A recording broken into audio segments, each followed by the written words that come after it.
Welcome back to Movies TV Mad. You can follow me on X Twitter at Movies TV Mad and on Instagram and on Threads at Movies TV Mad X. A very warm welcome to the latest edition of the Movies TV Mad Daily. There's two separate subjects I want to discuss today. For the first 15 minutes, I want to go back to the subject I got into the other day, and it's the rumour of no test screenings for James Gunn's Superman. A rumoured decision I agreed with and still do. I only want to see one trailer, that's still my opinion, and I don't want any more test screenings. I don't want leaks. I just want to see the movie. Enough's enough. But why? Because we know Hollywood. We know they don't change and they don't modernise. They want to do what they've always done. So the big question is, if he doesn't want test screenings for Superman, what is this man trying to hide? That's what we're going to discuss first. Then I'm going to go back to a statement from Quinton Tarantino in the second part of today's show, where he said, you don't need to know about lenses or cameras. You just need to be passionate about cinema to be a great director and make a great movie. I'll talk about that and what I think he means and how that actually is very, very relevant, should I say, in today's industry. So, first of all, what is James Gunn trying to hide about Superman? Now, maybe some of you who have been watching the channel for a long time and know the one red flag I'm suspicious about is not necessarily a red flag. When he called it Superman Legacy, I was very concerned he was going to kill off Superman. Then, my friends, he cut the legacy out.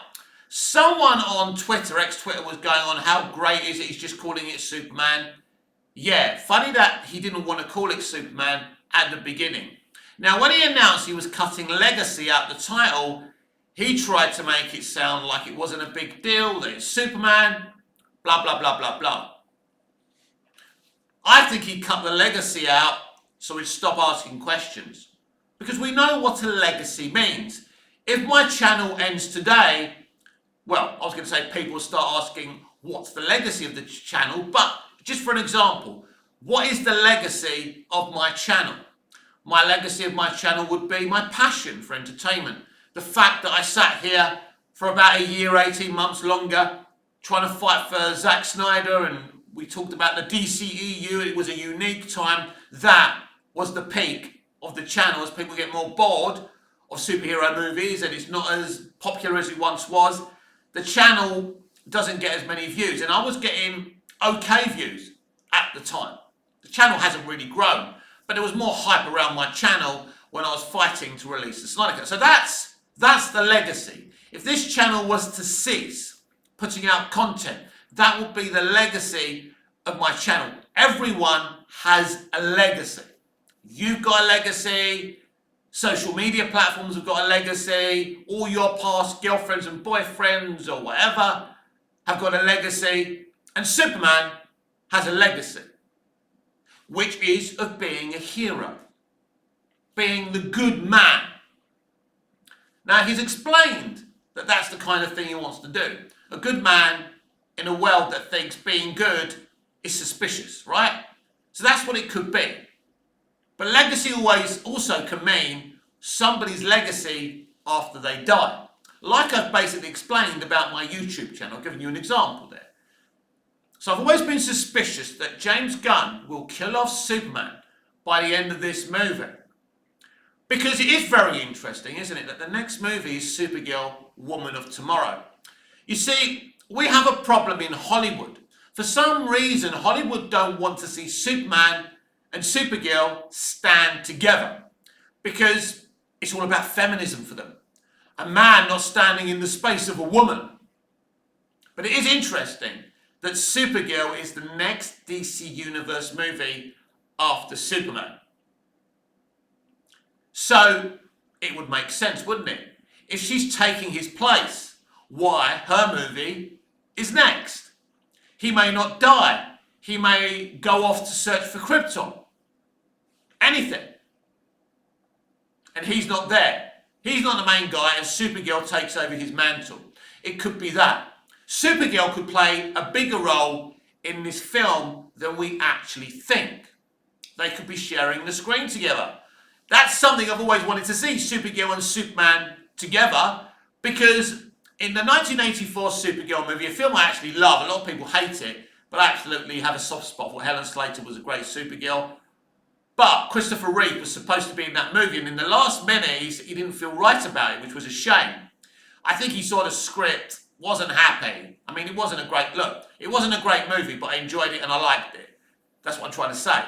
So, we've been robbed, really, of seeing Supergirl and Superman together on the screen. You're screaming at me, Tyler Hoechlin and Mel Benoist. Yes, that was great. In that, in those few episodes of Supergirl, it was great. In that, Tyler's first episode, he was brilliant. It was great to see them saving people together. I mean, that moment when he's asking her permission, when they're about to save the plane, was pathetic, but there you go. That's the environment we're in modern society. But it was great to see Superman and Supergirl together, loving each other as cousins and working together. And that's what I want to see in DC Universe. But I am concerned, I'm still concerned, that Superman will be gone by the end of this Superman film. Either he goes on a trek to find himself, or he dies, or something. Leave that out there. Now, a fan many months ago put this question to James, and James said it's nonsense, so he's denied it. Now, we know that sometimes James has been economical with the truth, and sometimes a man in his position has to be economical with the truth. I understand that, but that's my concern. That's what I think he's trying to hide. Because even though I approve of there being no test screenings, it's not something that studios would ever do. So it's either a fake rumour. If it's true, he's definitely trying to hide something. And Superman dying, vanishing, could be a thing. As I say, it is very interesting that Supergirl is the next movie. I mean, I'm interested in the DC Universe structure, order of releases, because you think about it and you think, interesting that they're going with the House of L. They're setting up the House of L. It's actually what the DCEU should have done after Man of Steel. Instead of going straight into a Man of Steel 2, which was the original plan if Goyer and Nolan remained, Supergirl should have been the next movie. They set everything up in a prequel comic. Snyder knew what he wanted to do, but they didn't do it. Where was their plans for Supergirl? Why was that never done? It's weird. She wasn't even in Justice League. Weird. Or as Rachel Zegler would say, weird, weird, weird. But it's strange. But it is interesting. For me, that's the deal breaker for me. If Superman dies, or he's gone at the end of this movie, I'd have to be done. Because I'm a Superman fan. He's my character, I love him.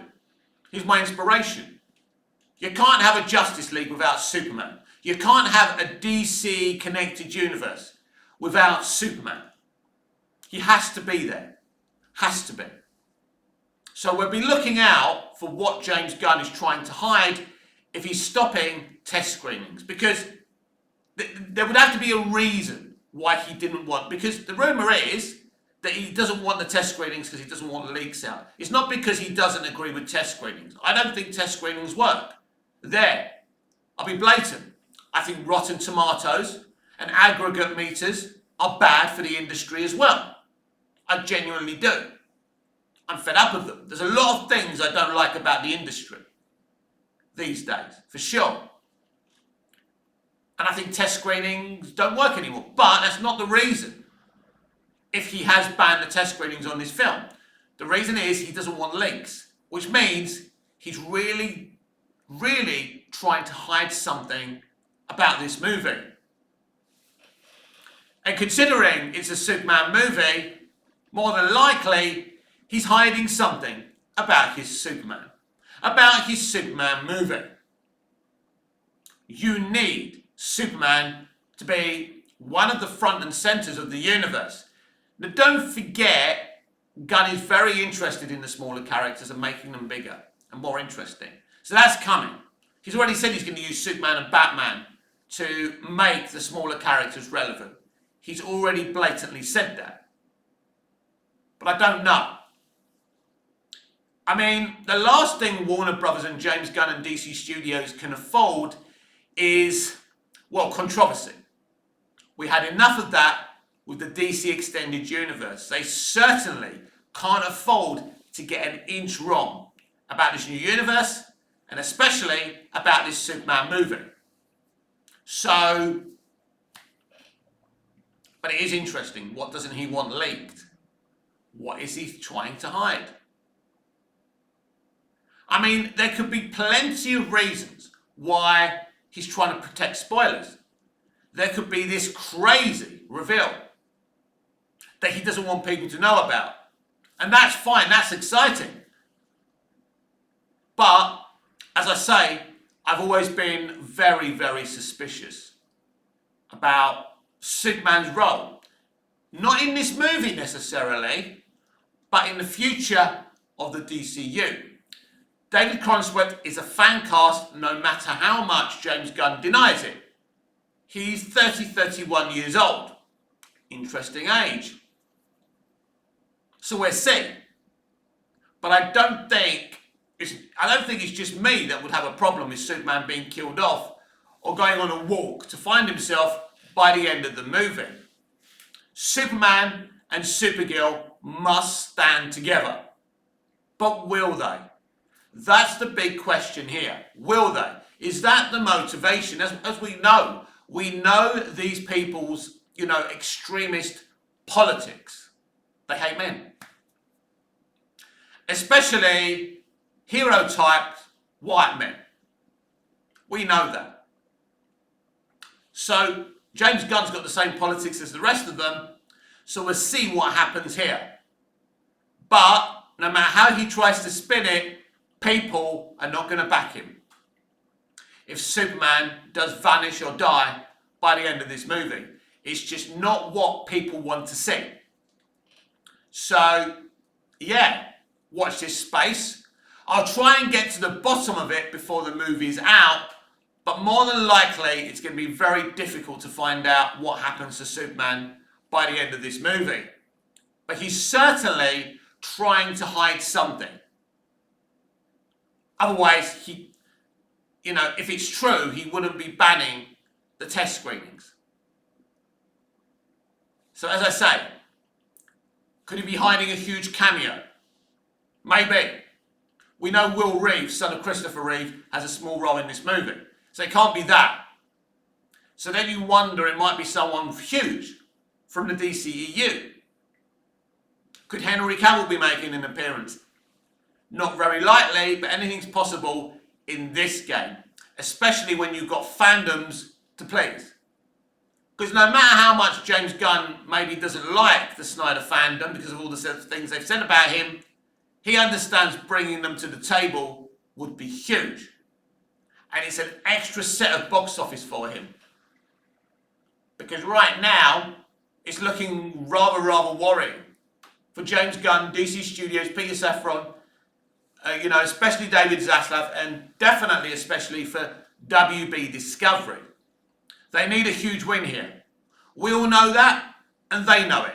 And they can all keep on acting aloof and as relaxed as they want. We know that's not really their emotions. So they can't afford to piss off the fans here. But James Gunn's a man who does things his way. And he's not going to care about people getting upset. So, yeah, definitely suspicious that they're hiding something. Well, they're obviously hiding something. But is it Superman dying at the end of this movie? Is it him disappearing by the end of this movie? As long as he gets to keep on playing in the other movies, I'm fine with that. But you need Superman. We don't want another Superman death. We don't need another Superman disappearance. He's been off our screens for far too long. Right, now I want to talk about something Quentin Tarantino said ages and ages and ages ago, and it keeps on popping up on my my ex-Twitter timeline. So Quentin Tarantino says in a video, in an interview, he says, it doesn't matter about not knowing what lenses to use as a director or what camera to use. If you're passionate about cinema, you can make great cinema and you can make great movies. And that's interesting. Maybe that's the reason we don't get many great movies anymore. Because isn't it kind of interesting? Because I think this is interesting. Listen up. We don't get a lot of great movies anymore, do we? Maybe Tarantino's right. Not maybe, he is right. Maybe the reason we don't get so many great movies anymore is because the directors are too focused on their lenses and their cameras and not their passion for cinema. You look at someone like the Dune director, Denis Villeneuve, and you think, yeah, your visuals look amazing. Your cinematography looks amazing. But what about your story? What about your characterizations? Are they good? Do your characters leap off the screen? The truth is, no. Now, is it Timothy Chalamet or Christopher Chalamet? No, I think it's Timothy Chalamet or Chalamet, whatever his name is, right? You know me in names. But his character doesn't leap off the page. He does a good job in his performance, but there's not a character there. There's not a fully fledged, finished, developed character, as far as I'm concerned. So that's the problem with the modern day director. They're obsessed with the cameras, the lenses. But as a director, I think what's important is communication with your cast. It's important they know what you want them to do, how the character is. You need to tell them, and they need to find that as well for themselves creatively, but you need to point them in the right direction. You need to draw them a picture. But the modern day director isn't really about communicating with their actors. That's why there's a lot of problems in the industry today, both in Hollywood and the UK. Because they're so obsessed with cradling their iPhones or their cameras or their lenses. So it's very interesting. A lot of people think you need to know about lenses and cameras. No, you don't. Not if you're not that type of filmmaker. For example, all the directors these days do their own art. Well, if you remember back in the making of Star Wars 77, George Lucas recruited his own artist because he couldn't do that. So he had his own artist, which is interesting.